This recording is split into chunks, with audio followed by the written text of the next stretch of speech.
작년 말에 흑백요리사라는 요리 경연 프로그램 준결승에 오른 요리사가 한 명 있는데요. 그 에드워드리라는 셰프가 그 미션 주제가 인생을 요리하라였는데 거기서 참치 비빔밥을 내놓으며 이렇게 자기를 소개합니다. 저는 비빔인간입니다라고요. 자기를 그렇게 소개하는데 이 참치 비빔밥처럼 이런 요리 이름처럼 겉은 참치회 같지만 그래서 일식처럼 보이지만 속은 비빔밥이라서 참치를 썰어 먹어야 하는지 아니면 비벼 먹어야 하는지 혼란스러운 그런 음식을 내놓았습니다. 이처럼 이 셰프는 한국계 미국인으로서 겪었던 정체성에 대해 고민했던 이민자로서의 삶을 요리로 표현한 것입니다.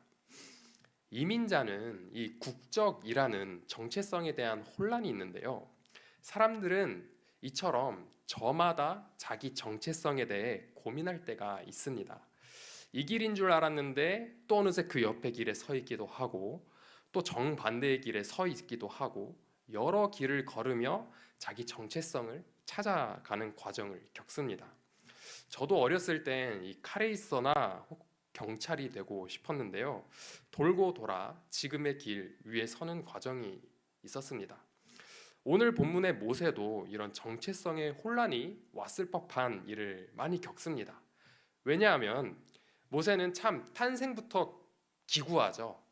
태어나고 보니 새로 태어난 아들들은 모두 나일강에 던져져 죽임당해야 했고, 그러나 어머니의 기지로 어떻게 세 달간 숨겨져서 목숨은 건졌는데 이마저도 아이가 좀 자라니까 더 이상 숨길 수 없게 되어서 어디에 숨기죠? 나일강과 갈대 사이에 놓이죠.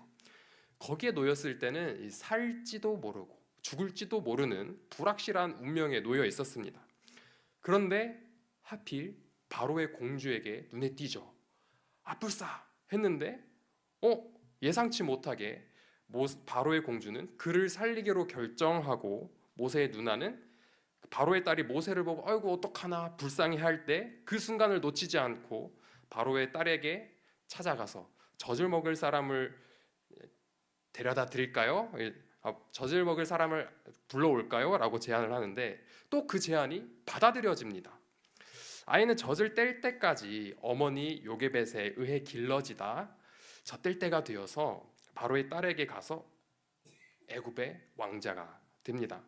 그런데 애굽의 왕자가 됐다는 것은 어떻게 보면 잘된 것처럼 보입니다. 그런데 성인이 돼서 자기 형제들, 즉 히브리 사람들을 찾아가서 봤더니 거기서 애굽인에게 착취당하는 것을 보고 그것을 참지 못해서 그 애굽 사람을 죽이죠. 그런데 이 시신을 숨겼는데 그것이 알려져서 결국에는 애굽의 추격을 당하게 됩니다. 그래서 어떻게 떠나서 미디안까지 도망가고 거기서 이드로를 만나 십보라와 결혼하고 양치는 목자가 됩니다. 이런 기구한 인생의 여정을 보게 되면 모세 참 저 인생을 겪었을 때 괜찮을까라는 생각이 듭니다. 정체성의 혼란이 와도 이상하게 보이지 않는 삶입니다. 그래서 그는 십보라 사이에서 아들을 낳아 이름을 짓는데 게르솜이라고 짓죠. 타국에서 나그네가 되었음이라는 의미를 가지고 있습니다. 연고지도 없고 특정한 직업도 갖추지 못한 자기 처지를 빗대어 이름을 짓습니다. 히브리인이어서 죽을 운명이었고 겨우 살았으나 히브리인의 정체성을 가진 애굽의 왕자가 되었고 또 히브리인으로는 그렇다고 살 수는 없었고 자기 형제들 히브리인들을 도와주려 했지만 정작 히브리인들에게는 환영받지 못하고 애굽 병사를 죽인 수배범이 되어서 자기 나라로부터 쫓기는 왕자가 되어 어느 쪽에서도 환영받지 못하는 떠도는 나그네가 되어서 목자가 되기까지 모세가 아닌 다른 사람 제3자의 입장에서 그를 보면 그의 삶은 참 기구합니다. 오늘 본문 1절을 공동 번역 개정판으로 보면 이렇게 번역합니다. 모세는 미디안 사제인 장인 이드로의 양떼를 치는 목자가 되었다. 그가 양떼를 이끌고 광야를 지나 하나님의 산 호렙으로 갔더니 왕자에서 다른 사람의 양떼를 치는 목자가 되기까지 그의 삶은 향방 없이 흘러온 것처럼 보입니다. 그래서 모세가 광야를 지나는 장면은 그의 삶을 잘 보여주는 것 같죠. 광야는 길을 잃고 헤매는 곳이며 사람이 살지 않아 쓸쓸한 곳입니다. 그런데 또 개역개정판에 보면은 이렇게 기록되어 있죠. 광야 서쪽이라는 말이 있습니다. 광야 서쪽. 이 광야 서쪽으로라는 말은 원어에 보면 광야 후에라는 말로 광야를 지나로 번역이 됩니다. 즉 모세는 광야를 지나서 결국 어디에 이르게 되냐면 하나님의 산 호렙에 들어갑니다. 모세의 삶을 보면요, 하나님께서 일하시지 않는 것처럼 보입니다. 그의 출생부터 도망자로 지내다가 이드로의 집에 동거하는 모습, 모든 스토리에서 하나님은 나타나지 않기 때문입니다. 그런데요, 저희가 조금 더 성경을 읽어보면 그의 삶 가운데 하나님께서 함께 하셨음을 알 수 있습니다. 신약성경 히브리서 11장 23절에서 25절에 보면 이렇게 기록되어 있습니다. 믿음으로 모세가 났을 때, 또 믿음으로 모세는 장성하여 바로의 공주의 아들이라 칭함받기를 거절하고 또 도리어 하나님의 백성과 함께 고난받기를 더 좋아하고, 이렇게 되어 있습니다. 그는 어쩔 수 없이 고난당하는 것처럼 보였으나 그의 고난은 믿음으로 고난받기를 선택했던 것입니다. 이로 미루어 볼 때 그가 광야를 지난 것은 그가 어쩔 수 없이 막 길을 헤매서 간 것이 아니었습니다. 몰려서 간 것이 아니었습니다. 그것은 그 광야의 결과는 그의 믿음의 선택의 결과였습니다. 어쩔 수 없이 간 것이 아니라 그의 선택에 의하여 갔다는 것이죠. 세상의 불의를 눈 감고 왕자의 삶을 누리기보다 도리어 고난받기를 더 좋아해서 광야까지 오게 된 것입니다. 그리고 그 후에 광야를 지나 하나님의 산 호렙에 들어갑니다. 이 사람들은 기구한 인생이라고 여겼을지 모르나 모세에게는 믿음으로 깨어진 세상의 낙을 누리기보다 오히려 하나님의 백성 되어 오히려 고난받는 구별된 삶을 살기를 선택하여 광야까지 온 것입니다. 세상의 기준에선 실패한 인생이지만 하나님의 백성들의 관점에선 그 삶이 더 좋은 삶이었던 것입니다. 그리고 결국 모세는 세상이 외면하는 광야, 쓸쓸히 방황하는 그 광야를 지나 결국 하나님의 산 호렙에 들어온 것입니다. 출애굽기 3장 2절에 보시면 이런 기록이 있습니다. 함께 읽겠습니다. 여호와의 사자가 떨기나무 가운데로부터 나오는 불꽃 안에서 그에게 나타나시니라. 그가 보니 떨기나무에 불이 붙었으나 그 떨기나무가 사라지지 아니하는지라. 아멘. 모세가 하나님의 산 호렙에 들어왔을 때 하나님께서 모세에게 나타나시고 모세는 그것을 봅니다. 모세에게 나타난 하나님은 떨기나무 가운데로부터 나오는 불꽃이 나무에 붙었으나 타지 않는 모습이었습니다. 하나님이 왜 이렇게 나타나셨는지는 알 수 없습니다. 그러나 중요한 것은 어떤 모습으로든 모세에게 하나님께서 나타나셨다는 것이고 모세는 그것을 보았다라는 것입니다. 우리의 인생도 어쩌면 이런 광야의 길을 지나 하나님을 믿음으로 선택하고 나 혼자 있는 것처럼 느껴질 때 그제서야 하나님을 발견할 때가 있습니다. 나의 하나님이죠. 다른 사람들은 알아볼 수 없어도 나는 볼 수 있는 그 하나님의 역사하심, 그 기이한 현상을 볼 때가 있습니다. 그때 우리는 그냥 지나치는 것이 아니라 믿음으로 깨어 있다면, 영안이 열려 있다면 나에게 나타나신 드디어 나타나신, 믿음을 선택했을 때 그 광야를 지난 후 나타나신 하나님을 발견할 수 있다라는 것입니다. 여기 나타나다와 보았다라는 단어 두 개는 어원이 같습니다. 라하라는 말로 같은데요. 그런데 둘 사이에 문법적 용법의 차이가 있습니다.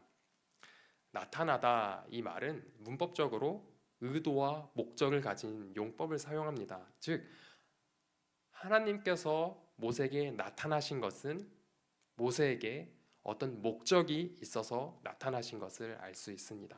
그리고 이 보다라는 것은 앞선 사건에 반응해서 자연스럽게 나온 것을 말하고 있는데요.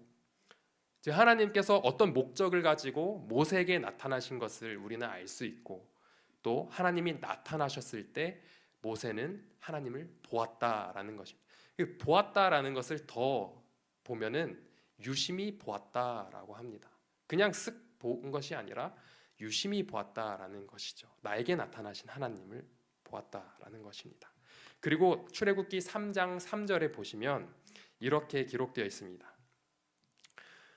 떨기나무가 정확히 어떤 나무인지는 알 수 없습니다. 그런데 모세가 이렇게 말합니다. 어찌하여 타지 아니하는고.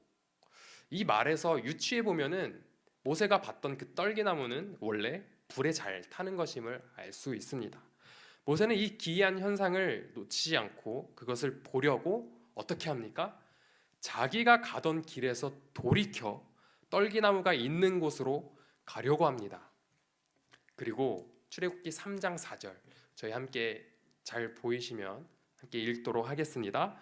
여호와께서 그가 보려고 돌이켜 오는 것을 보신지라 하나님이 떨기나무 가운데서 그를 불러 이르시되 모세야 모세야 하시매 그가 이르되 내가 여기 있나이다. 아멘. 그리고 모세가 가던 길에서 방향을 바꿔 불타는 떨기나무로 갈 때 하나님은 자기에게로 돌이켜 오는 모세를 보시고 그를 부르십니다. 모세야 모세야. 하나님은 자기가 모세에게 나타나셨을 때 모세의 반응을 보셨어요. 그를 부르려고 오신 목적을 위해서 그에게 나타나셨을 때 모세가 어떻게 반응하는지 보셨습니다. 그리고 모세는 어떻게 했냐? 하나님의 그 임재하심을 보려고 자기가 가던 길에서 돌이켜 하나님께 다가갔습니다. 우리도 삶을 살다 보면은 광야와 같이 참 외롭고 쓸쓸하고 가야 할 바를 모를 때가 있습니다. 그때 근데 우리는 신앙을 참 고민이 돼요. 하나님, 그렇게 내가 하나님을 잘 신실하게 믿었는데 내 삶을 보니 어렵다라고 느껴질 때가 있는데 그때 우리는 하나님의 산에 들어가고 그곳에서 하나님께서 우리에게 나타나실 것입니다. 근데 우리에게 끝까지 믿음을 지키고 믿음으로 그 풍요로웠던 삶을 버리고 오히려 그 낙을 버리고 고난받기를 더 좋아했던 모세처럼 우리가 믿음으로 선택할 때 우리는 하나님을 볼 수 있게 된다라는 것입니다. 그리고 우리가 그런 하나님을 보려고, 이 보려고라는 것은 목적을 가진 말이죠. To see, 보려고 돌이켜 하나님께로 갔던 모세처럼 우리가 하나님께 그렇게 반응할 때 하나님은 우리의 반응을 보시고 우리를 부르십니다. 이게 모세가 하나님께로부터 부르심을 받는 장면입니다. 우리는 광야에서 참 어렵게 길을 잃고 헤맬 때가 있는데 나의 정체성은 뭐지? 내가 가야 할 바는 뭐지? 이렇게 어렵게 헤맬 때가 있어요. 저도 마찬가지입니다. 그런데 이렇게 헤맬 때마다 우리는 믿음을 선택해야 한다라는 것이죠. 참 세상에 쉬운 길도 있을 것입니다. 세상에 유혹이 분명히 있을 것입니다. 그러나 그 길을 택하지 않고 내가 하나님의 백성으로서 고난받기를 더 즐거워하고 좋아하는 그 길을 택하여 갈 때 우리가 그 길이 광야처럼 보이고 외롭고 쓸쓸하고 헤매는 것처럼 보이지만 그 길을 지난 후에는 우리가 하나님의 산에 들어갈 것이다. 그리고 그곳에서 하나님께서 나타나실 것이고 우리는 하나님을 보게 될 것이다 라는 믿음을 끝까지 인내하며 지키고 지금의 신앙을 지켜나가시기를 바랍니다. 우리가 그런 믿음의 삶을 살 때 하나님께서 분명히 우리에게 나타나시기를 믿으며 한 주간을, 또 남은 한 주간을 살아내시는 저희 성도님들 되시기를 간절히 축복합니다. 우리 함께 기도하도록